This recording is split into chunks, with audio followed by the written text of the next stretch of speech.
The right to repair doesn't sound like the sort of thing you should have to fight for. You own your car.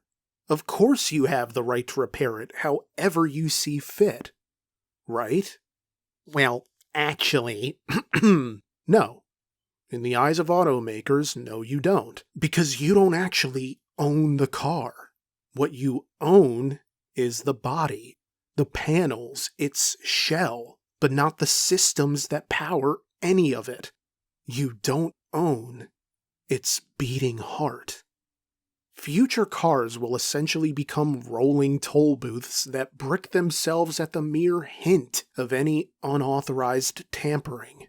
The right to repair movement argues that if you own something, you should be able to repair it without restriction. But manufacturers are becoming more strict about who can access the tools required to perform repairs, arguing that they're trying to protect our privacy and their own proprietary technology. So we get complex systems with encrypted diagnostics, parts replacements that are restricted to OEM, and maintenance limited only to dealerships. We are barreling headlong into a techno-dystopian future where an impact wrench is treated like prohibition hooch. Automakers are escalating the fight against the right to repair movement, leading to a battle for the very soul of car culture itself. So let's close out Automotive Service Professionals Month by investigating one of the most contentious issues in the auto industry today. A conflict with enormous implications for the future of the auto repair profession and car ownership entirely. Roman report at the end of the month, and I make what I want when I feel like discussing cars. On June 16th, an antitrust lawsuit against Tesla was voluntarily dismissed by the plaintiffs, dealing a massive blow to the right to repair movement and bringing a years-long saga to an end.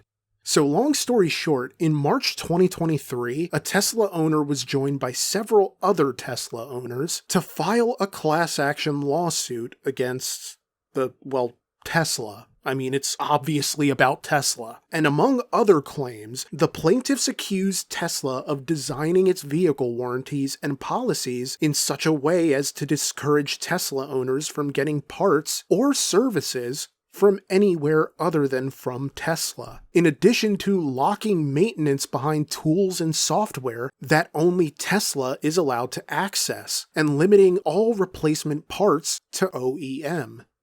And a cursory online search will bring up any of a number of different forum posts from Tesla owners raging against the absolutely ludicrous repair costs on headlights. Do not even get me started on Tesla's headlights. But either way, this offers a really nice, succinct way to explain just what the right to repair movement is fighting against.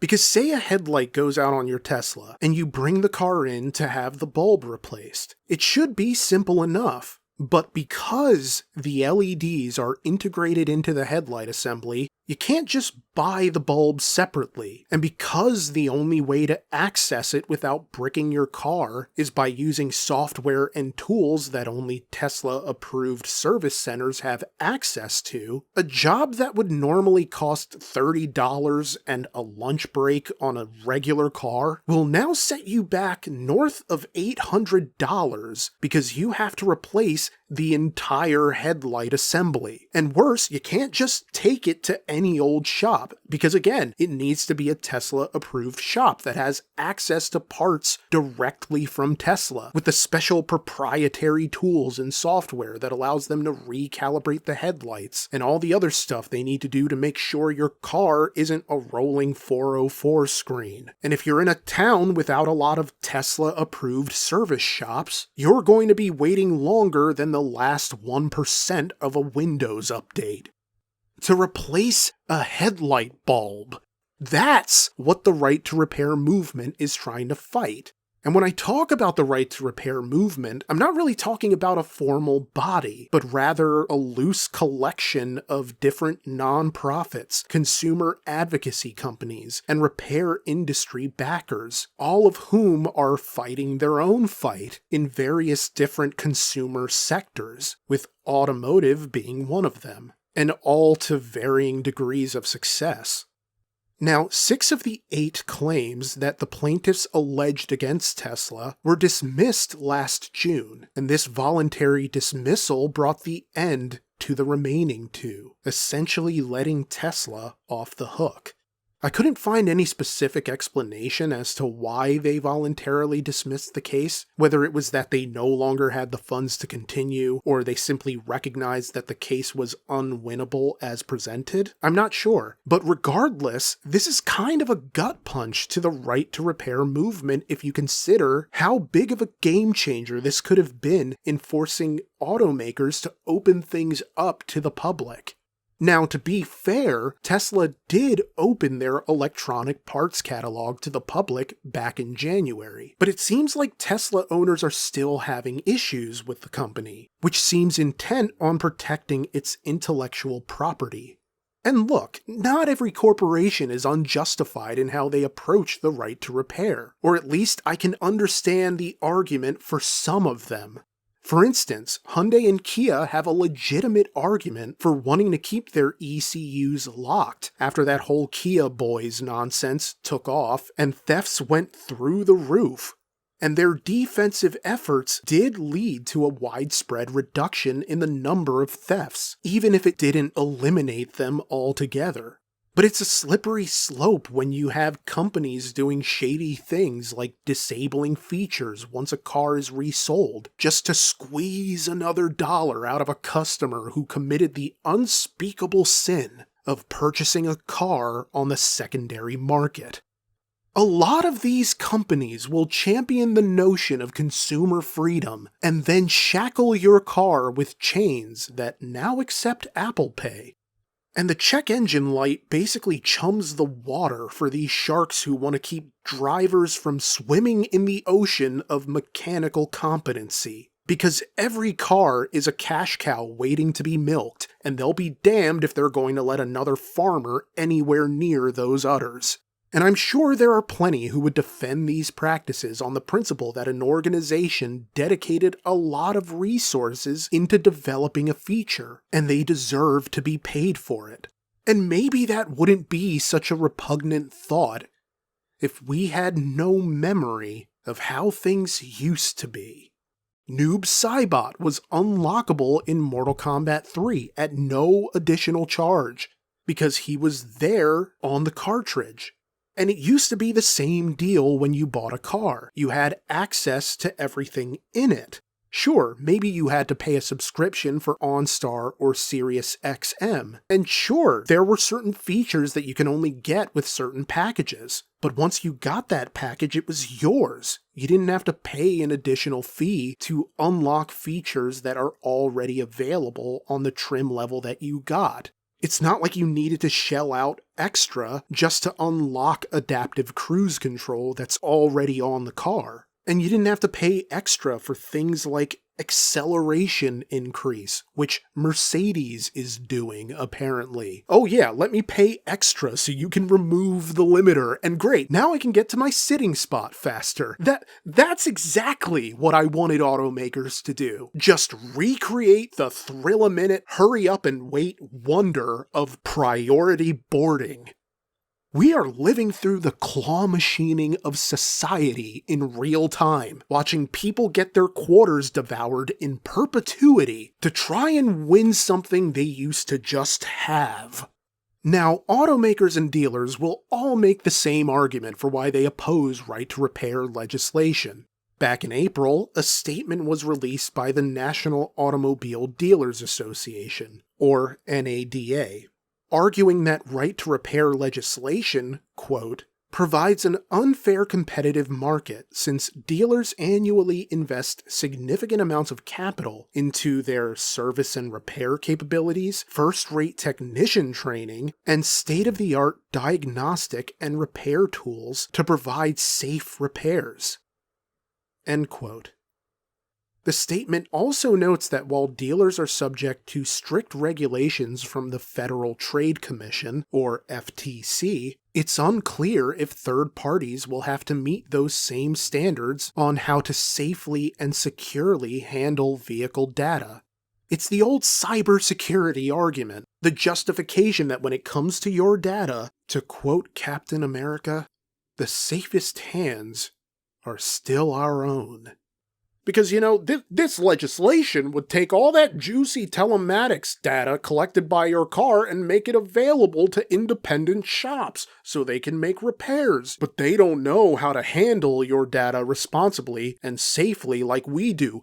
Wait, they don't got you like we got you. Wait, they don't got you like we got you. And we're bound by FTC regulations. These third parties aren't. Really, us dealers are just trying to look out for you, same as the automakers. We care about you. So here's why that's bullshit. Last December, a bipartisan trio of senators sent out some letters. These letters were addressed to the U.S. heads of Ford, General Motors, Honda, Hyundai, Nissan, Stellantis, Subaru, Tesla, Toyota, and Volkswagen, with the intention of calling out their hypocrisy in opposing the right to repair. Quote, "We write regarding our concerns about automakers' fierce opposition to nationwide efforts to secure car owners' right to repair the vehicles they own in the way they choose. We are particularly disturbed by the automakers' hypocrisy with regard to data sharing. The industry has raised concerns about data sharing with independent repair shops to justify opposing right to repair, while earning profits from sharing large amounts of personal data with insurance companies." End quote. This is all sort of an escalation in the rhetoric of the cybersecurity argument. You see, a Vice report found that lobbying groups for automakers have poured approximately $25 million into fighting against right-to-repair legislation, including the Repair Act, or the Right to Equitable and Professional Auto Industry Repair. Supposedly, the fear is that if the Repair Act passes, foreign adversaries can gain access to our data and use it against us. And I talked about this a bit in my report back in January about how in-car technology can be weaponized against the consumer. And yeah, it's absolutely true that our information could potentially be accessed by people with ill intentions. But here's the thing. That's a risk no matter who controls the data. Just the fact that we have these systems in our cars at all makes us vulnerable to bad faith actors. And as I talk about in that report, these companies aren't exactly keeping your data secure anyway. They're turning around and selling it to insurance companies who will use that data to jack up your rates. So automakers having sole access to that data doesn't necessarily help make us any safer. It just keeps us poorer because now we're having to pay out the nose for services that shouldn't cost anywhere near what they do, with parts that remain needlessly restrictive. And that latter point is the other reason the auto industry doesn't like the Repair Act. You see, the bipartisan bill not only advocates for granting car owners and independent shops access to previously restricted maintenance and repair information, it also supports lifting restrictions against aftermarket parts suppliers so that automakers can't put any more pressure on third-party retailers to prevent them from making cheaper, compatible alternatives to OEM parts. This is addressed in the letters sent out to the auto industry executives as they make note of how automakers are, quote, leveraging new technological advantages gained through telematics from the cars and software partnerships with large industry players to eliminate parts competition. End quote. Automakers and dealers want you to believe that they would lose their entire ass on a potential nationwide right to repair bill. And the letters from the senators note that while it's true that consumers get 70% of car parts and services from independent providers and only 30% from dealerships, the reason is because independent providers actually offer, quote, trustworthiness, reasonable prices, knowledgeable mechanics, and good reputation, end quote. Whereas, quote, nearly all dealerships receive the worst possible ratings for price, end quote.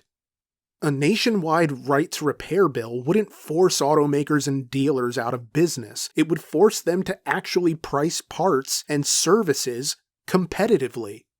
While they would have to work harder for your dollar, the market would be fairer than whatever the hell it is we have now. And yet, while right to repair is backed by some lawmakers, it's still an uphill battle. And the reason why is more an issue of logistics. So if the Repair Act were to pass at the federal level, automakers would have to create a standardized open access platform to allow independent shops to have access to your car's telematics data so they can work on the car. And this has been framed as a daunting challenge for the auto industry simply due to the sheer scale, along with the amount of time it would probably take to implement. It's so intimidating that some automakers have outright refused to comply with right to repair laws, 2 automakers in particular. But to talk about them, we briefly need to talk about the landmark right to repair decision that was the shot heard round the world in this automotive industry battle.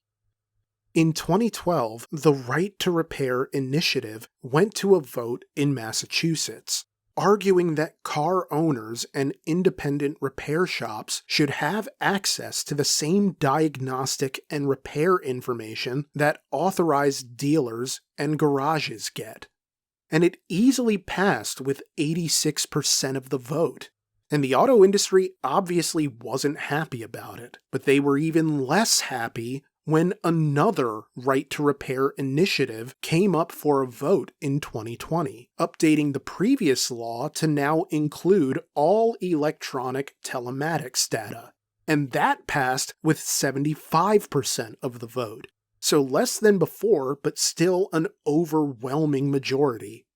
The implementation of this law meant that any cars model year 2022 or later required their telematics systems to be equipped with that standardized open access data platform. But rather than comply, 2 automakers chose malicious compliance, and they were Kia and Subaru.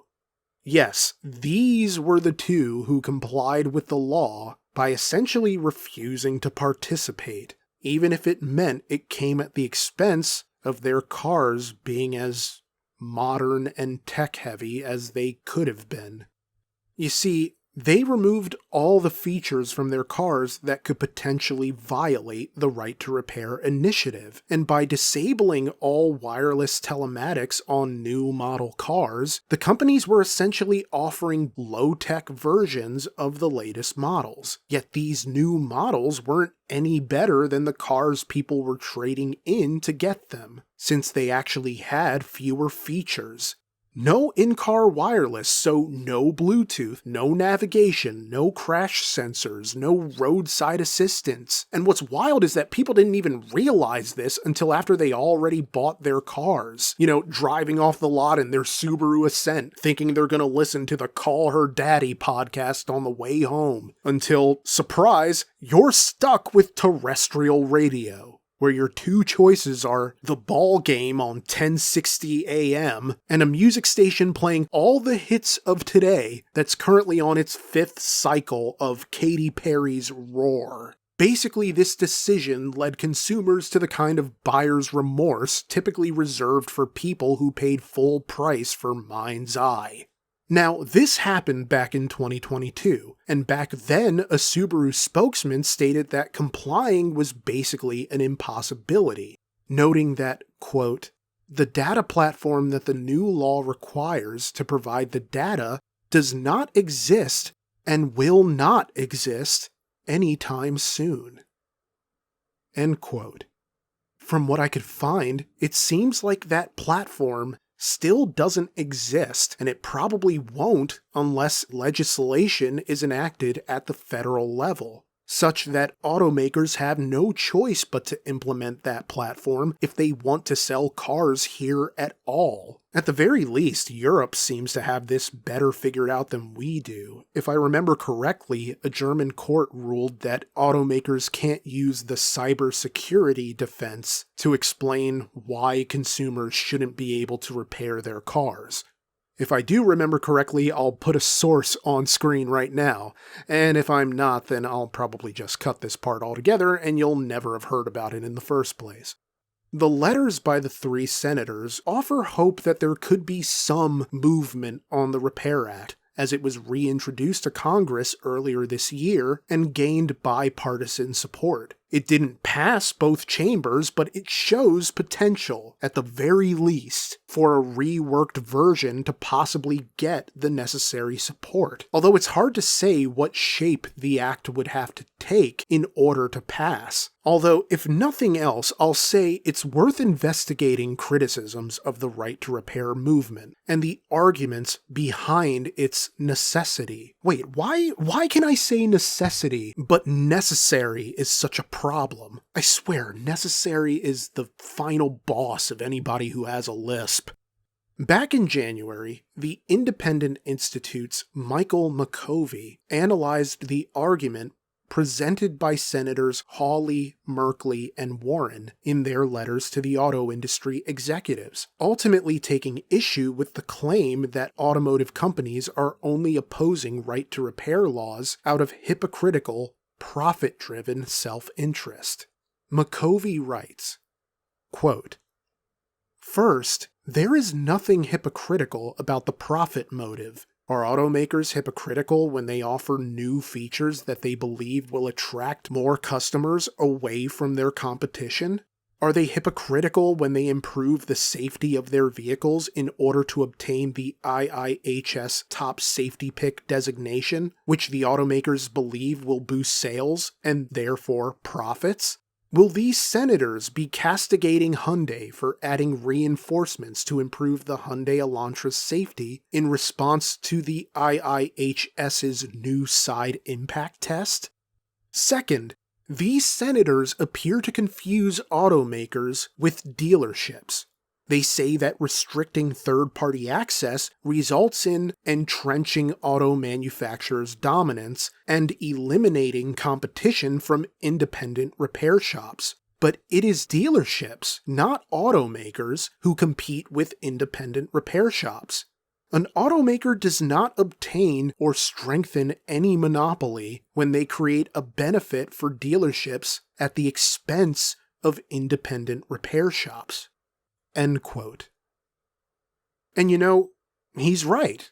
Dealerships are the primary competitor to independent repair shops. And he's also correct that hypocrisy is largely in the eye of the beholder. What, are we just supposed to expect that corporations aren't going to try and make money? As I talked about in my RCR Stories history on Ford versus Dodge, that entire court case is the reason why corporations are hell-bent on maximizing profits, because they now have a responsibility to their shareholders to do anything and everything legally within their power to make money. It's sort of a pie-in-the-sky, radical dreamer's interpretation to think that any corporation is going to privilege consumer rights over profits when they don't really have to, at least not by order of the law. And sometimes, as we've seen with Kia and Subaru, they're not going to do it even then. So I get it, I do. Yet, at a time when it's arguably become more expensive for the average American to just live a normal life than it's ever been, where your dollar doesn't travel as far as it used to? The opposition to a consumer's right to repair out of some nebulous idea of cybersecurity concern feels misdirected, because again, as long as we have technology in our lives, we're all vulnerable to that technology being exploited by bad faith actors. And while I'm absolutely in favor of laws being put in place to safeguard consumers from those bad faith actors, there needs to be some kind of middle ground here where the concept of security doesn't override a consumer's right not to be charged out the ass for a headlight. And this is a real sticking point, particularly for those independent shops. A November 2024 article by Forbes noted that independent shops are literally turning away jobs because they don't have the tools or software systems to complete them. Because in many cases, they're priced out of accessing them even when given the option. As the article notes, quote, "These systems often require costly subscription-based software, which small businesses can hardly afford. For example, advanced tools for calibrating sensors or reprogramming key systems can run into tens of thousands of dollars annually. Subscription scanner tools can cost as much as $40,000 per year, according to MSN. And different brands require different tools." End quote. The article also notes the ways this will disproportionately affect rural areas, because again, if you don't have a lot of approved dealership service centers in your town, you're SOL. And even if you do have one, funneling all customers into one shop overloads the shop, meaning longer wait times to get your car in, and a similarly long wait to get your car back. All for a bill that will be disproportionately higher than if you had the option of going virtually anywhere else but the authorized dealership. And if you can't get your car fixed, or if the job proves too expensive, some customers might consider scrapping the car altogether.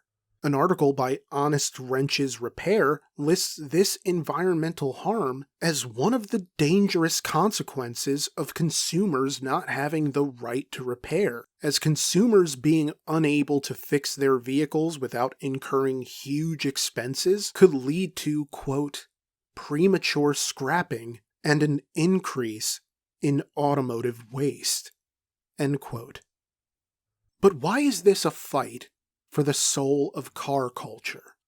Aside from excessive repair costs and aftermarket parts suppliers being muscled out of the game by automakers, the reality is that if more and more companies are able to lock their ECUs, you won't be able to perform the modifications on newer cars that you used to be able to. ECU tunes, pairing new hardware, new software, even something as simple as floor lights, it could be a whole new kind of headache. But at a deeper, more sentimental level, I think the harm is more generational in nature.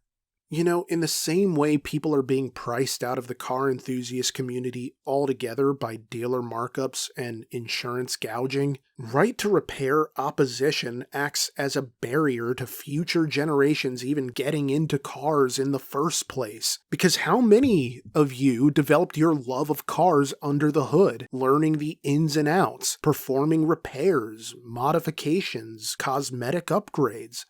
And we also lose car repair as not only a way to develop a love for cars, but also as a bonding activity. Whether with family or friends, I'd think a lot of us have cherished memories that involve working on a car. Even if the job was difficult and ultimately unsuccessful, and you didn't really know what you were doing and you were just kind of figuring it out as you went along, but then you ended up having to take it to a shop anyway. The point is, you had the freedom to try, and you have the freedom to take that car to the shop of your choice. and build a rapport with the mechanic at that mom and pop shop because they haven't been forced to close down as a result of having to turn down jobs that they couldn't afford to take because they couldn't afford the specialized tools and software they needed to perform those jobs. And future generations might find historical preservation of these cars virtually impossible if the software, tools, and knowledge remain under lock and key forever. They might be able to preserve the car's shell, but museums might just be filled with bricks that don't run and likely can't. And I know a lot of people may look at modern tech-heavy cars as a history that won't be worth preserving. But let me tell you, all history is worth holding on to. The good, the bad, and the ugly. The beauties and the bricks. Future generations should have the choice to experience that past, to enjoy it, or to pass it up altogether. Not have that choice made for them long before they were even born. But if automakers have their way, future generations will have that decision made for them. Yet there is cause for hope. While the Repair Act hasn't passed nationally, a Right to Repair Act has been signed into law in several states, such as California, Colorado, Minnesota, and New York, which also has a Digital Fair Repair Act that basically updates the law to include digital electronic equipment as well. And while not directly automotive related, 2025 has actually been one of the most successful years ever for the right to repair movement, if we factor in Washington's bill covering powered wheelchair repairs, Pennsylvania's consumer and business electronics repair bill, or the fact that some 35 states have considered right to repair legislation this year, up from 30 states last year. I'm not saying any of this solves the problem, but the opposition to consumers repairing their own cars is a problem. And we actually can affect change by reaching out to our respective state representatives or supporting organizations that champion right to repair legislation. Cynicism will tell you it's a waste, but the bills that have passed so far probably wouldn't have gotten there had cynicism won the day. People who care about cars and the freedom of the people who own them just might be the difference between repairing being a right or becoming a privilege. But what do you think? Have you been affected by this, having to pay excessive prices for things you should have been able to do yourself but couldn't due to automakers or dealers limiting your access to tools and information? Let me know in the comments. I love hanging out and just reading all your stories and interacting with you. Be on the lookout for screen name Limited Time Roman. If you enjoyed this video, please like, comment, subscribe, or even share the video. But if you want to support RCR in the biggest way and help us to continue making these videos, join us on Patreon. I've added an extended version of this video that goes into the antitrust lawsuit against John Deere for how they've allegedly been exploiting farmers for decades, proving that June 2025 hasn't been a total wash for the right to repair movement. Please help support RCR and keep this channel going. Lastly, if you want RCR bumper stickers, plate frames, and key tags, check out our Zazzle store linked below. But if shirts and mugs are more your thing, check out our Fourth Wall shirt store linked below. For every order on our Fourth Wall store, I'll send you a personalized thank you video. And it's genuinely a privilege to do it, just as it's a privilege to get to make videos for all of you. Thank you so much for watching, and have an outstanding rest of your week.